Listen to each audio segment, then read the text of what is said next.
આજે જો લક્ષ્ય ન નક્કી કર્યું હોય ને તો આજે વાર્ષિક ઉત્સવની સવારની વહેલી સવાર છે અને આજના દિવસે તમે લક્ષ્ય નક્કી કરજો.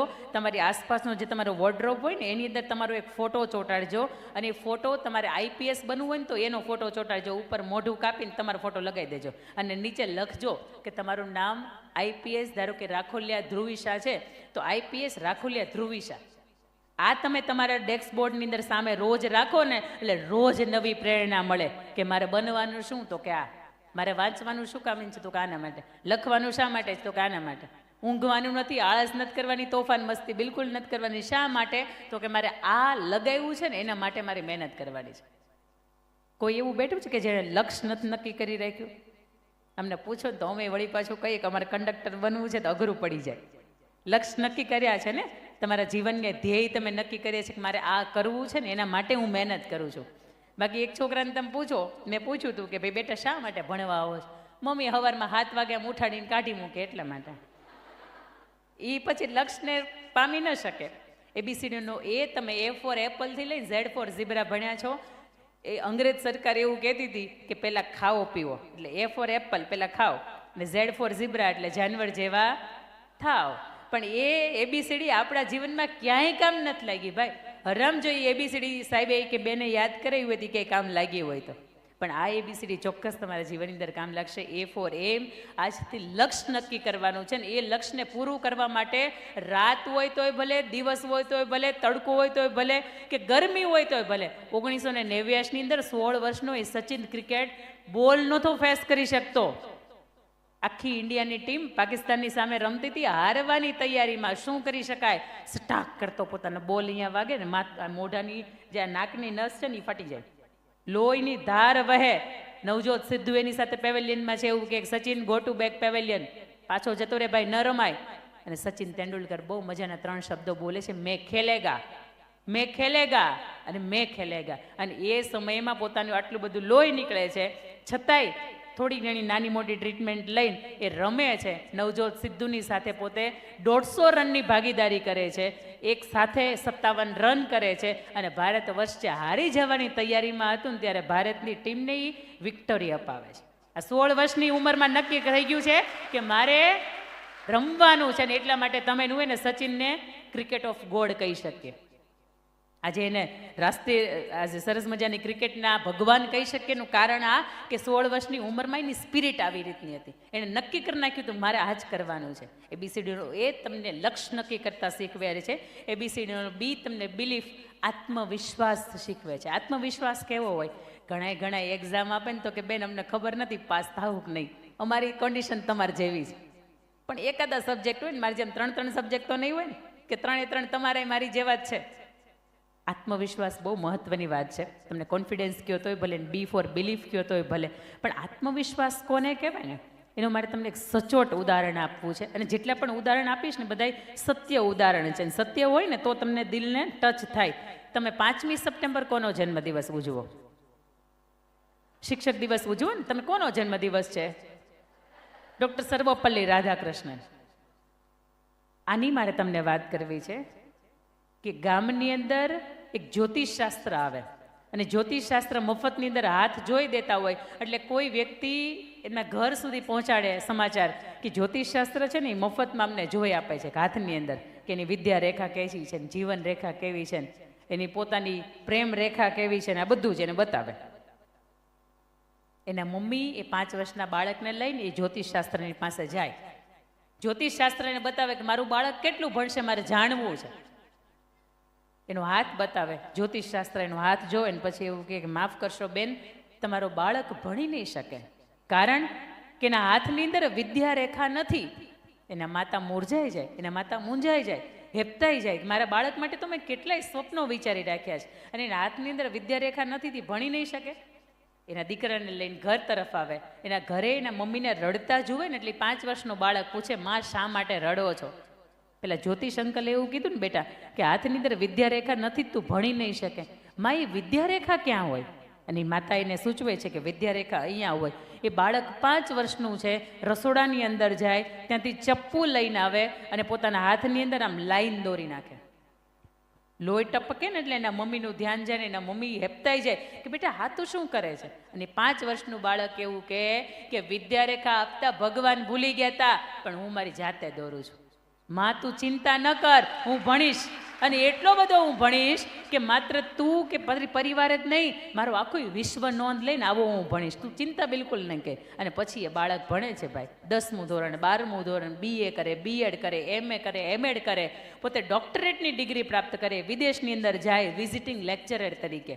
સારી સારી ટોપ 10 યુનિવર્સિટીની અંદર હોય તો 2 કે 5 મહિનાના એના લેક્ચરો ગોઠવાયા હોય. આવું અદ્ભુત જીવન જીવે, જેનું નામ 27 વખત નોબલ પારિતોષિક માટે નોમિનેટ થાય. સેકન્ડ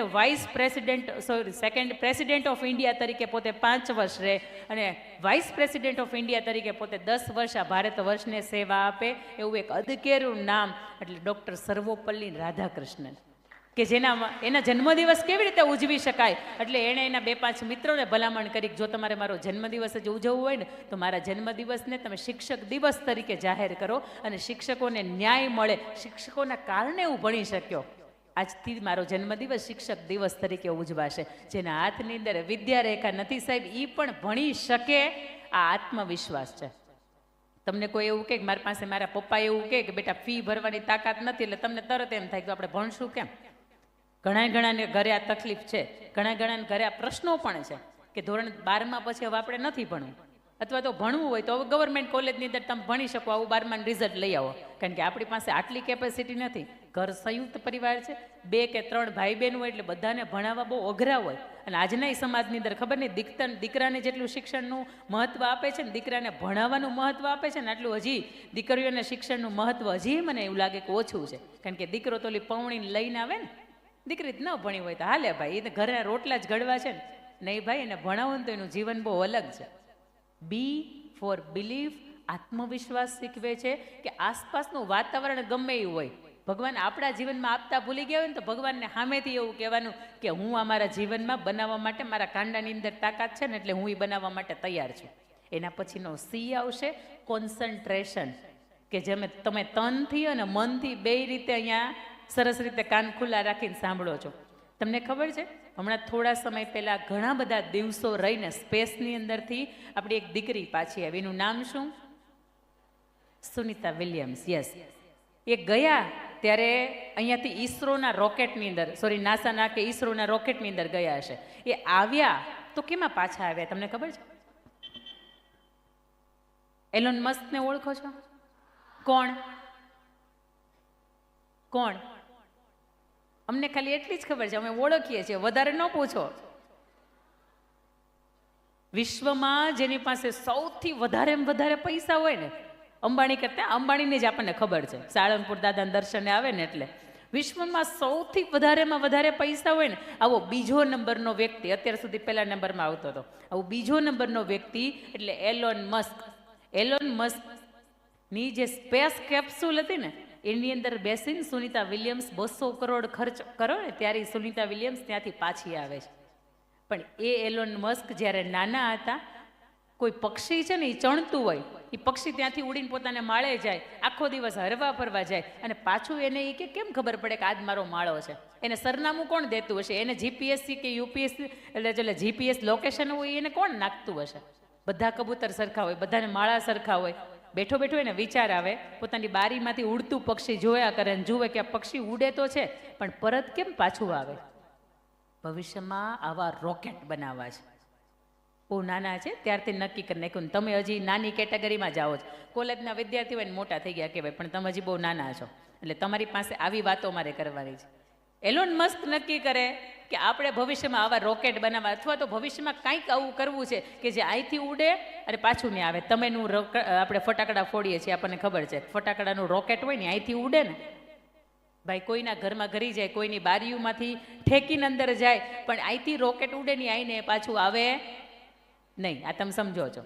એલોન મસ્ક જ્યારે એ પ્રોસેસ જોતા હોય ને કે અહીંથી ઉડ્યું પાછું કેમ ન્યા આવ્યું, એટલે એના મમ્મી બોલાવે કે એલોન જમવા આવો, એલોન સૂઈ જાઓ, એલોન તમારું હોમવર્ક કરો. એટલે એલોન મસ્ક કાંઈ સાંભળે નહીં. એટલે એના મમ્મીને એવું લાગ્યું કે કાનની અંદર કંઈક તકલીફ હશે. ડૉક્ટરની પાસે લઈ ગયા. ડૉક્ટરે એવું કીધું, બરાબર પૈસા ખંખેરવા હાટુથી, કે એમના કાનની અંદર તકલીફ છે. શું કરાય? તો કે ઓપરેશન કરવું પડશે. ઓપરેશન કર્યું. ફરીથી એલોન મસ્ક પોતાના સ્ટેન્ડ ઉપર જે જગ્યા ઉપર બેસે અને ઉડતું એ પક્ષી જુએ એટલે વિચાર આવે કે આ ઉડે છે કેમ? આટલું કોન્સન્ટ્રેશન જે તે સમયમાં બાલ્યાવસ્થાની અંદર હતું ને, એટલા માટે આજે તમને મને સ્પેસએક્સ અને ટેસ્લાની ભેટ મળી શકી. અને માત્ર સ્પેસએક્સ એક નહીં, પણ એની સાથે બીજી 80 કંપનીના પોતે માલિક બની શક્યા, કારણ કે નાનપણથી આટલું કોન્સન્ટ્રેશન હતું.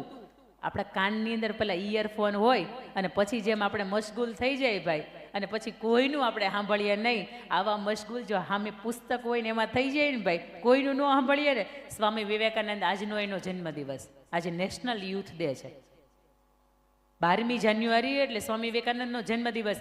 સ્વામી વિવેકાનંદ એક વખત બેઠા બેઠા પોતે વાંચતા હોય સ્ટ્રીટ લાઇટના અજવાળે, ત્યાંથી માજ મેરે યાર કી શાદી હે કરતી કરતી ઢબક ઢબક કરતી ઢોલમાં નગારાની સાથે જાન પસાર થઈ જાય. 2-3 જાનૈયા પાછા રહી ગયા હોય. સ્વામી વિવેકાનંદ હજી વાંચે છે તો વાંચવામાં જ ધ્યાન છે. 2-3 જાનૈયા આવે ને એ સ્વામી વિવેકાનંદને પૂછે, અહીંથી જાન પસાર થઈ? સ્વામી વિવેકાનંદ હામું પૂછે, હે ભાઈ, આ તો મને નથી ખબર. બાજુમાંથી જાન પસાર થઈ જાય છતાંય એનું ધ્યાન તો કે પુસ્તકની અંદર છે. આવું એની પાસેથી આપણે શું શીખી શકીએ? એની પાસેથી આ ધ્યાન કોને કહેવાય? એક સાથેનું એક જગ્યા ઉપરનું કોન્સન્ટ્રેશન કોને કહેવાય ને? આ વાત સ્વામી વિવેકાનંદની પાસેથી અને એલોન મસ્કની પાસેથી શીખી શકીએ. એના પછીનું આવશે ડી, ડિસિપ્લિન. જીવનની અંદર શિસ્ત બહુ મહત્વની વાત છે. તમે થોડા થોડા મોટા થાવ ને એટલે તમારા મમ્મી તરત એવું કે બેટા આવી રીતે બેસાય નહીં, આવી રીતે ઘરની બહાર જવાય નહીં, હવે આવી રીતે કૂદકા મરાય નહીં. એટલા માટે કે હવે તમે ધીરે ધીરે ધીરે ધીરે કરતા યુવાનીના ઉંમરે પહોંચવાની તૈયારીમાં છો. પણ જે વસ્તુમાં મા બાપ, તમારા શિક્ષકો, તમારા માર્ગદર્શક અમુક બાબતમાં ના પાડે, આ ન કરાય, તો એ કોઈ પણ સંજોગોની અંદર એ ન જ કરાય.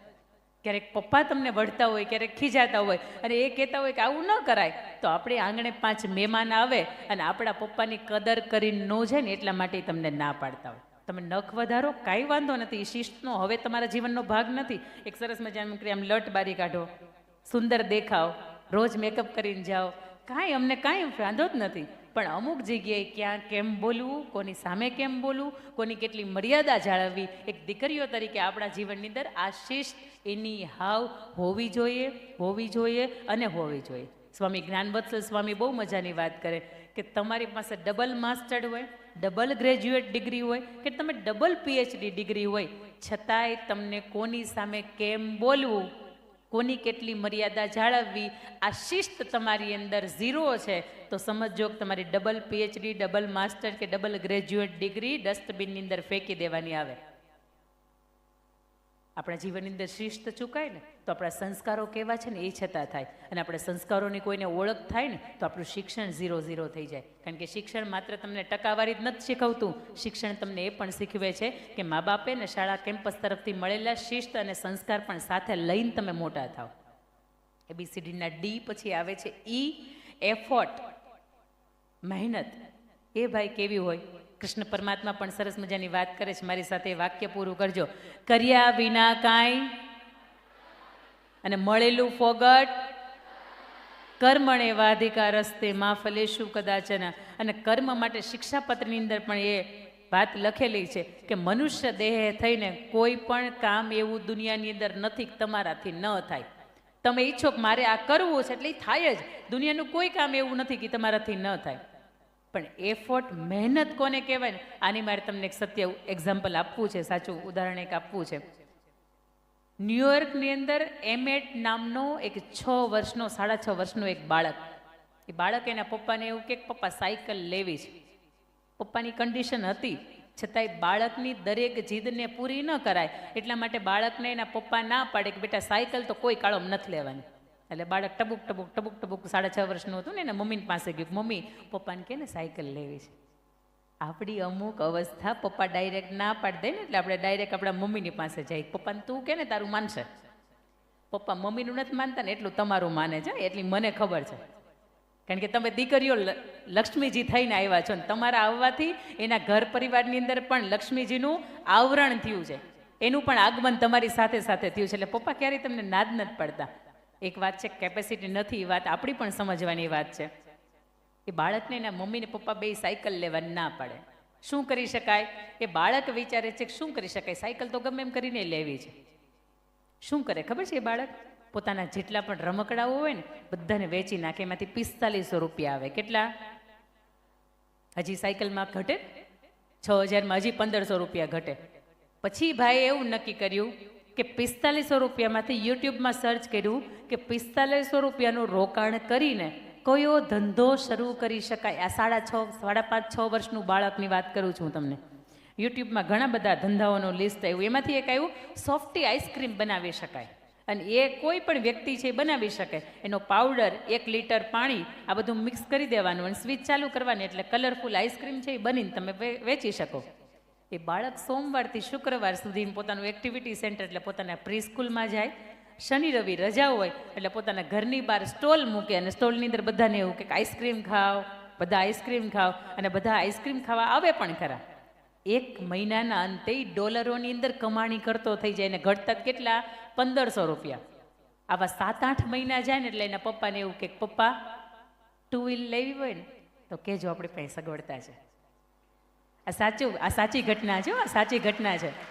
5.5-6 વર્ષના બાળકની બુદ્ધિ કેટલી કામ કરી શકે એની મારે તમને કેવું છે. અમુક વખત આપણા મમ્મી પપ્પા આપણને ના પાડે એટલે આપણે 2 પગના ધમ પછાડા કરીએ કે આવું ન હાલે, તમારે કરી જ દેવું પડે. ઘરે જાય એટલે કેટલાય અકાઉન્ટની અંદર આવેલા મેસેજ આપણી રાહ જોતા હોય ભાઈ. અમે ખોલવા માટે તત્પર હોય. મમ્મીનો ફોન લઈ મમ્મી એમ કે હવે તો મૂક, સવારથી લઈને સાંજ સુધી પડી ગઈ, હજી મોબાઈલમાં જ છો, 2 મિનિટ આપને, હજી 2 મિનિટ આપને. અમુક બાબતમાં મા બાપ આપણને ના પડે ને ત્યારે એના હામા થઈ જાય છે. આ એમ જ તમને મને શીખવે છે કે મા બાપ ક્યારેક કોઈક વસ્તુ માટે ના પાડે ને તો પોતાની જાતથી એટલી મહેનત કરો કે વસ્તુ તમે તમારી જાતે ઊભી કરી શકો.